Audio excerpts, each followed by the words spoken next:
दोस्तों, आज के समय में बहुत सारे दुकानदारों की एक सबसे बड़ी समस्या है, वो ये है दुकान तो खोल रखी है लेकिन सर ग्राहक नहीं आ रहे हैं, ग्राहक नहीं आ रहे हैं। कुछ लोग कहते हैं मार्केट खराब है, कुछ लोगों का कहना है कि मार्केट ऑनलाइन की तरफ शिफ्ट हो गया है, फिजिकल स्टोर्स पे लोग जाना पसंद नहीं करते हैं। कुछ लोगों का कहना है कि मार्केट में मंदी का दौर चल रहा है, इस वजह से दुकानदारों के पास में ग्राहक नहीं पहुँच रहे हैं। लेकिन सच्चाई बिल्कुल भी ऐसी नहीं है, सच्चाई बिल्कुल इससे परे है, क्योंकि आज की दुकानें जो सबसे ज़्यादा आप देखते होंगे जो पुरानी दुकानें लोगों को चला रहे हैं, उन्हीं दुकानों पे सबसे ज़्यादा कस्टमर्स विज़िट करते हैं और सबसे ज़्यादा उन्हीं दुकानों से परचेज़िंग आज देखने को आपको मिलती होगी। उसके पीछे का कारण क्या है?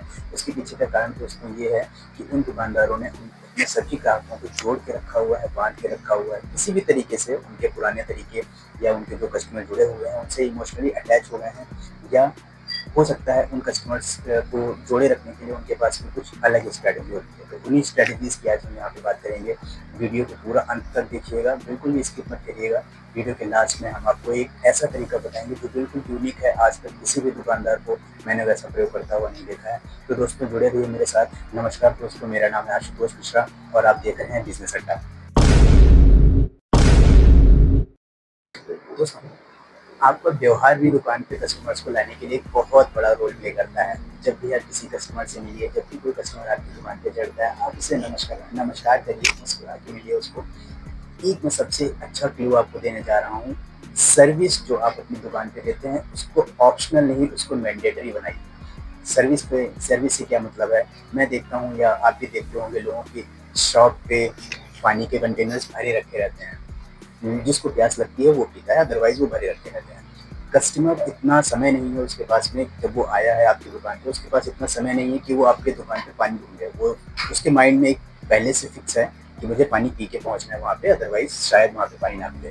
तो एक सर्विस जो बहुत छोटी-सी लोग ध्यान नहीं देते हैं, लेकिन आप उसको पकड़िए इस वीडियो के माध्यम से, और अगर आपको ये समझ में आया तो इसको ज़रूर शेयर कीजिएगा। आप अपने दुकान पे जो भी पानी का कंटेनर मँगाते हैं, अगर आप देखें तो वो आपके एक्सपेंसेस में ऑलरेडी कॉस्ट जुड़ रहा है। अभी आपको क्या करना है, उस सर्विस से कस्टमर को न्यूट्रीट कीजिए। इट मीन टू से आप एक स्टाफ रखिए जो प्रॉपर आपका कस्टमर का जो है वो केयर करेगा केवल। कैसे करना है, पानी रखा हुआ है आपके पास में, कुछ नहीं करना है, आपको मार्केट से कोई भी सस्ती सी मिठाई ले आइए। जिसमें पेठा बहुत ज़्यादा प्रचलन में है हमारे उत्तर प्रदेश में, अगर देखा जाए तो लोग खाने पीने पानी के साथ में खिलाने के लिए पेठा रखते हैं। तो आप पेठा रखिए, सस्ता मिल जाता है। एक लड़का जो है आपकी दुकान पे जो एम्प्लॉई है उसको रखिए, प्रॉपर ड्रेस कोड में साफ सुथरा होना चाहिए, उसको भेजिए। हर एक ग्राहक के पास में वो प्लेट और एक ग्लास का पानी लेके जाए। इससे क्या होगा, कस्टमर को एक रिलैक्स फीलिंग आएगी कि मैं इस दुकान पे जब जाता हूँ तो मैं रिलैक्स हो गया। तो ये आपके व्यवहार में काउंट होता है, कस्टमर इन सब चीज़ों को भूलता नहीं है। दूसरी क्या चीज़ है, आप अपने कस्टमर का मोबाइल नंबर ज़रूर रखिए। जो भी कस्टमर आपकी दुकान पे एक बार चढ़ता है उसका मोबाइल नंबर रखिए, उसको अपनी कस्टमर लिस्ट में जोड़ के रखिए। क्या होता है उससे, अगर आप उसको कभी व्हाट्सएप करना चाहते हैं, कभी कॉन्टैक्ट उससे करना चाहते हैं, आपकी दुकान पे कोई भी नया स्टॉक आया या जो भी ट्रेंडिंग स्टॉक्स हैं, आपने उनको अवेयर करना है, उनको बताना है, तो आपके पास में अगर मोबाइल नंबर है तो आप इजीली कर पाओगे। आपके पास में स्टाफ ऑलरेडी है, उस स्टाफ को एंगेज करिए उसके खुद के कामों में। ज़्यादातर होता है क्या है कि दुकानों पे जब कस्टमर्स पहुँचते हैं तो स्टाफ एक्टिव रहता है, अदरवाइज स्टाफ जो है न्यूट्रल हो जाता है। तो उस न्यूट्रल टाइम पे आप उस टाइम को यूटिलाइज कर सकते हैं। उसके अलावा में आप ऑफर्स दे सकते हैं अपने कस्टमर को। ऑफर कैसे दे सकते हैं, जैसे आपने बाई वन गेट वन का ऑफर दे दिया या बाई टू गेट वन का ऑफर दे दिया, या उसके साथ में आपने कोई कूपन कोड निकाल दिया कि आप अगर हमारे पास से 1000 की शॉपिंग करते हैं तो आपको ये कूपन कोड मिलेगा और ये कूपन आपकी अगली शॉपिंग पे यूटिलाइज कर लिया जाएगा। ये तरीके होते हैं कस्टमर को बांध के रखने हैं कि कस्टमर उस कूपन के लालच में आपकी दुकान पे दोबारा आएगा ही आएगा। तो ये कुछ ऐसे तरीके होते हैं ताकि कस्टमर दूसरी दुकान पे जाने की बजाय, अगर उसने आपसे 1000 की शॉपिंग करके रखी हुई है पहले से, तो वो अगली बार कूपन लेके आपके पास ज़रूर आएगा। फिर से आप उससे, मान लिया आपने 500 का कूपन उसको दिया था और अगली शॉपिंग पे उसने जो है 2000 की शॉपिंग आपने क्राइटेरिया रखा कि आप अगली शॉपिंग 2000 की करेंगे, तो आपको उस 2000 पे 500 रुपये का कूपन ऑफ मिल जाएगा। हो सकता है उसकी अगली परचेजिंग पे आपने 200 रुपये की कमाए, 700 रुपये आपको मार्जिन था, लेकिन आपने 500 रुपये जो कि उसको डिस्काउंट दे दिए, तो आपने 200 रुपये ही कमाए। लेकिन ये एक उस कस्टमर के लिए बहुत बड़ा अचीवमेंट है कि उसने 500 रुपीज़ आपसे एज अ डिस्काउंट ले लिया। तो ऑफर्स की एक बहुत बड़ी ताकत होती है। ऑनलाइन स्टोर्स पे भी आप जाते हैं अगर, तो आप देखते हैं ऑनलाइन स्टोर्स पे फ्लिपकार्ट ऑफर्स निकालते हैं, अमेज़न ऑफर्स निकालते हैं, मीशो, तमाम जो प्लेटफॉर्म्स हैं ऑफ़र्स निकालते हैं, जिस ऑफ़र्स की बदौलत लोग वेट करते हैं कि रक्षाबंधन का त्योहार आ रहा है तो अमेज़न के ऑफ़र्स आएँगे। वसंत पंचमी का त्योहार आ रहा है, दीपावली का त्योहार आ रहा है, होली का त्योहार आ रहा है, ईद का त्योहार है, तो लोग ऑफ़र्स के भूखे हैं। लोगों को ऑफ़र्स चाहिए, तो आप उन ऑफ़र्स को दीजिए। लोग जानबूझकर अपने डिजिटल प्लेटफ़ॉर्म्स को छोड़ के आपकी फ़िज़िकल शॉप पे आएँगे। सोशल मीडिया में आप काफ़ी सारा इनिशिएट कर सकते हैं। आपके पास में व्हाट्सएप आप ऑलरेडी यूज़ कर रहे हैं। आजकल व्हाट्सएप में बिज़नेस अपना अकाउंट दिया हुआ है कि आप बिज़नेस अकाउंट ले लीजिए। उसमें उसके अपने अलग फ़ीचर्स हैं, फ़ीचर्स का आप यूटिलाइज़ कर सकते हैं। फेसबुक पे आप अपना वीडियो बना सकते हैं, आप अपनी पोस्ट डाल सकते हैं, आप टेलीग्राम पे अपने मैसेजेस डाल सकते हैं, पोस्ट डाल सकते हैं, आप यूट्यूब पे कंटेंट क्रिएट कर सकते हैं। बहुत सारी चीज़ें, सोशल मीडिया आज का एक ऐसा दौर है जिसके दौर में आप अच्छी चीज़ें भी बहुत आसानी से और बुरी चीज़ों को भी बहुत आसानी से आप प्रमोट कर सकते हैं, प्रमोट किया जा सकता है। मैं एक व्हाट्सएप से जुड़ा हुआ एक बहुत छोटा-सा क्लिप बताता हूँ। व्हाट्सएप में एक ऐसी सेटिंग है, एक ऐसा तरीका है एक ग्रुप बनाने का, जो ग्रुप इनविजिबल होता है। इट मीन्स आपने एक हिडन ग्रुप बनाया, उस ग्रुप में आपने आपके फ़ोन में 500 कस्टमर्स हैं या 500 हज़ार मोबाइल नंबर्स हैं, आपने क्या किया, उस मोबाइल नंबर्स को एक ग्रुप में जोड़ दिया। वो ग्रुप ऐसा ग्रुप होता है, वो एक इंडिविजुअल ग्रुप होता है। जैसे ही आप उसमें कोई भी मैसेज ड्रॉप करते हैं, तो वो मैसेज किसी ग्रुप में नहीं, आपके डायरेक्ट कस्टमर के टेक्स्ट मैसेज में गिरता है। इट मीन्स टू से आप उसको डायरेक्ट मैसेज कर सकते हो। सिर्फ एक क्लिक, आपने एक मैसेज डाला लेकिन वो गया 1000 लोगों के पास में एक ही बार में। एज़ लाइक आप जैसे फ़ोन से अपना मैसेज टेक्स्ट करते हैं, आपने यहाँ से ग्रुप बना लिया और उस ग्रुप में जैसे आपने मैसेज कोई भी डाला, वो सारा मैसेज आपके सारे कस्टमर से पहुँच जाता है। तो आप इस सेटिंग का बेनिफिट ले सकते हैं। बस इसमें एक खास ध्यान देने वाली होती है, जिस भी कस्टमर पे आप ऐसे ग्रुप को जोड़ रहे हैं, उस कस्टमर के फ़ोन में अपना मोबाइल नंबर ज़रूर सेव कर लीजिएगा। अदरवाइज़ व्हाट्सएप उस कस्टमर तक आपका मैसेज नहीं पहुँचा पाएगा। तो सोशल मीडिया एक बहुत अच्छा प्लेटफॉर्म है, जहाँ पे आप अपनी चीज़ों को कस्टमर तक पहुँचा सकते हैं।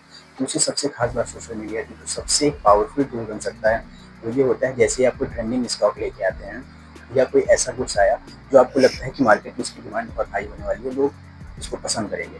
तो आपने क्या किया, उसका एक अवेयरनेस प्रोग्राम बनाया, आपने उस मैसेज को अपने जो भी आपका प्लेटफॉर्म है उसमें आपने रिले कर दिया। वो एक आपका मैसेज हर कस्टमर के पास में पहुँच गया, उसने देखा और वो आपके पास में पहुँचा और आपके पास में पहुँचता है। दूसरा इसका जो बेनिफिट मिलता है, कस्टमर के माइंड में आप बार-बार सोशल मीडिया के थ्रू ब्रांड हैमरिंग करते हैं।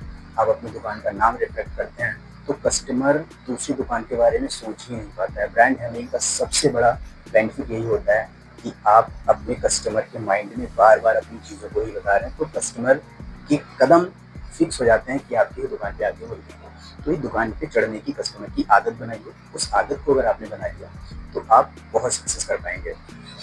पुराने ग्राहकों से आपको कमाई अगर करनी है, बहुत सारे कस्टमर्स ऐसे होते हैं जो आपके साथ में काफ़ी समय से जुड़े हुए हैं, आप उनसे कमाई करना चाहते हैं। इवन वो आपको कमाई करके दे भी रहे हैं, लेकिन क्या है कि अगर आपने उनको अच्छे से बाँध के रख लिया, आपने अगर उनको अपना घर का सदस्य बना लिया या अपना जो भी आपकी सोसाइटी उसका सदस्य बना लिया, आप उनको दीजिए, इज़्ज़त दीजिए, फुल इज़्ज़त दीजिए। करना क्या है, हमें कस्टमर चाहिए, कस्टमर को अच्छा माल चाहिए, हम अच्छा माल दे रहे हैं और हम आपको इज़्ज़त दे रहे हैं। तो आप एक बेनिफिट के लिए उन कस्टमर से अपना रिलेशन ऐसा बना के रखिए, ऐसा स्ट्रॉन्ग रिलेशन बनाइए, कस्टमर 10 नए ग्राहक आपको ला के दें। तो पुराने ग्राहक जो हैं वो आपकी पुराने ग्राहक जो होते हैं वो आपसे मुस्कुरा के बात करते हैं, बिल्कुल आपके चूँकि लंबे समय से जुड़े होते हैं, तो बिल्कुल आपके घरेलू सदस्य की तरह वो आपके साथ में जुड़ के रहे। पुराने ग्राहकों के साथ में, नए ग्राहकों के साथ में मिलके एक भीड़-भाड़ का माहौल तैयार करना है। भीड़-भाड़ का माहौल आप कैसे तैयार करेंगे?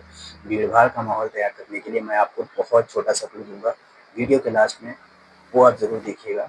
बस मैं अभी यहाँ पे एक छोटा-सा हिंट देके आगे बढ़ूँगा कि आप भीड़-भाड़ का माहौल बना के देखिए, ताकि कस्टमर्स को लगे कि इस दुकान पे कुछ ऐसा ख़ास है कि लोग वहाँ पे पहुँच रहे हैं, लोग वहाँ पे रुक रहे हैं, लोग वहाँ पे बार-बार फुटफॉल हो रहा है। तो लोगों के माइंड में एक चीज़ जाती है कि इस दुकान पे ज़रूर कुछ ना कुछ ऐसा दिया जा रहा है, जो बाकी शॉप्स पे नहीं अवेलेबल होगा। तो कस्टमर वहाँ पे ज़रूर जाएगा और अगर एक बार कस्टमर चढ़ता है किसी दुकान पे, तो उस दुकान पे जाने के लिए वो बार-बार हैबिचुअल हो जाता है। सबसे बड़ी गलती जो दुकानदार करते हैं वो ये रहती है कि किसी भी कस्टमर को सिर्फ कस्टमर समझते हैं। कस्टमर भगवान होता है, उसको भगवान की तरह ही रखना चाहिए। अगर आप कस्टमर को, मैं फिर से बोलूँगा, रिपीट करूँगा वो लाइनें, अगर आप कस्टमर को फुल इज़्ज़त देते हो, तो वो आपके साथ में फुल लॉयल रहेगा, वो कहीं नहीं जाएगा। तो कस्टमर पे कभी मिसबिहेव मत करिए, कस्टमर की बात को सुनिए, अगर वो गलत है फिर भी उसकी बात को सुनिए, ध्यान से सुनिए, उसको अगर आप मना करने चाहते हैं तो उसके एक अलग तरीके होते हैं, उन तरीकों से आप मना कर सकते हो। अब आप समझिए कि जैसे किसी कस्टमर ने कहा कि मैं आपके यहाँ से कल टी-शर्ट लेके गया था और वो टी-शर्ट कटी निकल गई। आपको पता है कि आपने उसको वो टी-शर्ट कटी हुई नहीं दी, तो आप उसको टैकल कर सकते हैं। आप कहते हैं ठीक है सर, अगर आप बता रहे हैं टी-शर्ट कटी हुई निकल गई, आप उस टी-शर्ट को ले आइएगा, हम उसको देखेंगे। अगर वो रिप्लेस करने के लिए होगी सर, तो हम उसको बिल्कुल रिप्लेस कर देंगे, आप बिल्कुल परेशान मत होइए। तो कस्टमर के माइंड में कहीं न कहीं जाएगा और कस्टमर को भी सिर्फ़ वहाँ पे एक बोले तो साइकोलॉजिकल एक मोटिव वो चाहिए होता है, एक सपोर्ट चाहिए होता है कि कस्टमर साइकोलॉजिकल उसको सपोर्ट मिले वहाँ पे। अगर आपने उसको सँभाल लिया, वो सिचुएशन बहुत नाजुक होती है, अगर आपने उसको सँभाल लिया, तो आप ईज़िली अपने कस्टमर्स पे ग्रो कर जाएँगे। आप अपना फुटफॉल बढ़ाने में बिल्कुल भी नहीं चूकेंगे। तो दोस्तों, आज हमने बात की इन सारे तरीकों से, जिन तरीकों से आप जोड़ के आप अपने कस्टमर्स का फुटफॉल बढ़ा सकते हैं। अब मैंने आपको ध्यान होगा, मैंने कहा था कि मैं आपको वो तरीका बताऊँगा जो तरीका सबसे यूनिक है, कोई भी शॉपकीपर उस तरीके को यूज़ नहीं करता है। मैं आपको आज वो तरीका बताने जा रहा हूँ। अगर आपको वो तरीका पसंद आता है तो कमेंट में बिल्कुल लिखिएगा कि हाँ, मुझे ये तरीका पसंद आया और मैं अपनी शॉप पे उसको यूज़ करूँगा। तो दोस्तों, बने रहिए वीडियो में और उस तरीके को ज़रूर यूज़ करिएगा। तो तरीका ये है दोस्तों कि अपनी दुकान पे आप अपनी दुकान के बाहर से, बिल्कुल बाहर नहीं, अपनी दुकान की जो आपका एंट्रेंस है, उस एंट्रेंस के बिल्कुल जस्ट बगल में एक सेल्फी पॉइंट बनाइए, बहुत डेकोरेटेड, बहुत ज़्यादा हाई-फाई मत बनाइए। आपका बजट के हिसाब से आप अपना बजट जो देखिएगा। एक सेल्फी पॉइंट बनाइए जो लोगों को अट्रैक्ट करे आपकी शॉप के अंदर आने में। किसी को भी मना मत कीजिए सेल्फी खिंचवाने में, किसी को कुछ लेना है आपसे या नहीं लेना है, that is not matter. Customer को एटलीस्ट दुकान के अंदर एंटर होने दीजिए। इंटर होता है दुकान के अंदर कस्टमर, आप उसको मेहमान नवाज़ी उसकी कीजिए, आप उसको पानी पिलवाइए, आप उसको बोलिए सर आप सेल्फी लेना चाहते हैं, you are welcome, you can take your selfie. Customer आएगा, सेल्फी लेगा। जब आप उससे इतना अच्छा सा व्यवहार करेंगे तो देखेगा आपकी चारों तरफ दुकान है, मतलब उसको कुछ भी लेना है या वो कुछ फ्यूचर में 1 महीने बाद प्लान कर रहा है या 15 दिन के बाद प्लान कर रहा है, तो एटलीस्ट आपसे आइडिया ले लेगा। अगर नहीं खरीदेगा तब भी आइडिया ले लेगा कि आपके पास वो ऐसी चीज़ अवेलेबल है। आप उसको कॉन्फिडेंस में लीजिए, उसको चीज़ें दिखाइए, मुस्कुरा के दिखाइए, मुस्कुरा के बात कीजिए, कस्टमर आपसे बिल्कुल बना रहेगा। सो दोस्तों, ये सारे तरीके थे जिनसे आप अपने कस्टमर का फुटफॉल बढ़ा सकते हैं, अपनी सेल को दिन पर दिन ग्रो कर सकते हैं। तो अगर आपको ये वीडियो पसंद आया हो तो वीडियो को लाइक कीजिएगा, शेयर कीजिएगा, सब्सक्राइब करिएगा और इस वीडियो को कम से कम 10 लोगों को ज़रूर शेयर कीजिएगा ताकि हम आपके लिए अगली बार और भी बेहतर वीडियो लेके आ सकें। नमस्कार दोस्तों।